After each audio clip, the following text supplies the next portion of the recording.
Hello and welcome to WION's Climate Tracker. My name is Priyanka Sharma. Yesterday in the broadcast, we told you how climate change is affecting your body. Today, we're going to tell you how climate change can impact your mental health. We all face bouts of sadness, at times hopelessness. It's a rare occurrence and experts say it is natural. But if the feeling continues for a continued period of time, it is termed as depression by psychologists. What if we tell you that this is partly due to climate change? It is not a far-fetched thought. A report by the Intergovernmental Panel on Climate Change has revealed the same, that climate change is affecting your mental health.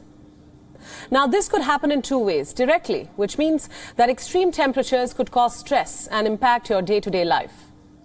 In response, you might develop high-risk coping behavior, like increased consumption of alcohol, tobacco, or even trigger your eating disorders, if any. But it can also affect you indirectly. Sometimes climate change can lead to job loss or force people to move. These life-altering changes can be hard to adapt to, so you can then develop some mental disorders like depression, anxiety, or post-traumatic stress disorder. What is also important to understand is that climate change does not impact everyone equally. Certain groups are disproportionately affected. Factors like socioeconomic status, gender, age are major catalysts. The World Health Organization has urged countries to include mental health support in their response to the climate crisis, and this isn't its first warning.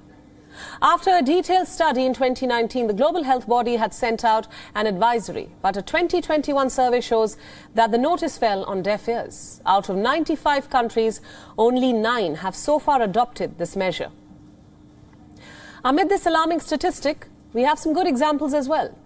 After assessing the Typhoon Hainan's impact in 2013, the Philippines rebuilt and essentially improved its mental health services. In India, a national project has scaled up disaster risk reduction. This will help cities to prepare to respond adequately to climate risks and address any subsequent mental health and psychosocial needs of the victims. Mental health awareness is still lacking in many countries, and climate change barely makes it to most manifestos. So when these two crucial issues are brought together, many countries are expected to be hesitant. But that does not mean that change can't happen. And the change needs to happen fast. Climate change is not waiting for countries to accept it as a problem. It is devastating communities and livelihoods every minute. And its impact is compounding an already prevalent challenge of mental health awareness. If we talk about the global situation, there are nearly 1 billion people living with mental health conditions. Yet, in low and middle income countries, 3 out of 4 do not have access to the needed services.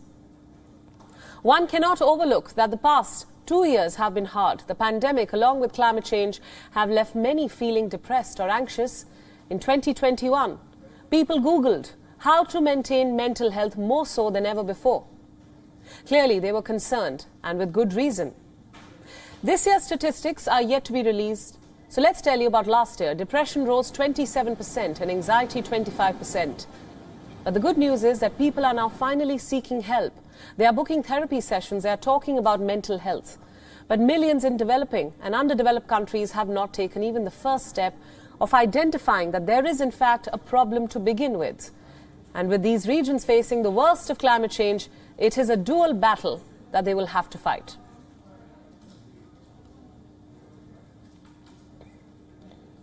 And for more on this story, we are now being joined by a climate psychologist, Kata Nyland from Stockholm. Kata, thanks so much for joining us. Welcome to the broadcast. My first question, these are certainly some difficult times. We also talk about the impact of climate change on lives and jobs, but its impact on mental health has so far been largely undocumented. What's your take on the findings of this recent report?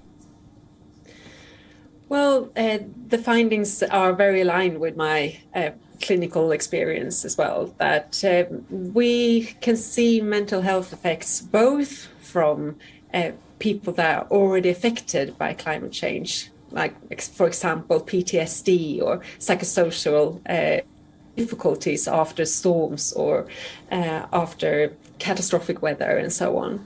But mainly what I see in my work in this part of the world is the other mental health issues, the worrying, the sorrow, the the grief and the fear about what's going to happen, and just the difficulty in living and working and trying to find your way in this very unsecure world with a very unsecure future.